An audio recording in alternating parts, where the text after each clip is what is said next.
Chairman Peoples Party Bilawal Bhutto Zardari की JUI के सरबराह मौलाना फजल रहमान से उनकी रिहाइश पर मुलाकात हुई। वफूद के हमरा होने वाली मुलाकात में मुल्क की सियासी सूरत हाल पर गुफ्तगू की गई। पार्लियामेंट में वर्किंग रिलेशन का मामला भी ज़ेरे गौर आया। बिलावल भुट्टो जरदारी की मौलाना के डेरे पर आमद, कौमी और सियासी अमूर पर बातचीत, राब्ते जारी रखने पर इत्तफाक। मौलाना फजल रहमान ने अपने घर आमद पर चेयरमैन पीपल्स पार्टी का खैर मकदम किया। नैयर बुखारी, हिमायूं खान और जमील सोमरो भी बिलावल के हमरा थे। मौलाना असद महमूद भी मुलाकात में मौजूद थे। JUI जराये का कहना है कि ये मुलाकात खैर सगाली थी, एजेंडा मीटिंग नहीं थी, किसी आईनी तरमीम पर बात नहीं हुई। बिलावल भुट्टो ने मौलाना फजल रहमान को अपने घर आने की दावत दी।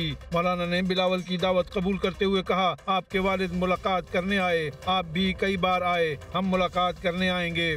मीडिया से गैर रस्मी गुफ्तगू में सरबराह JUI का कहना था, पाक अफगान मुज़ाकरात की कामयाबी के लिए संजीदा राब्ता किया गया तो मुस्बत जवाब देंगे। मुल्की मफाद हमारी तरजीह है, हम मुल्की मफाद के पेश नज़र ही काम करेंगे।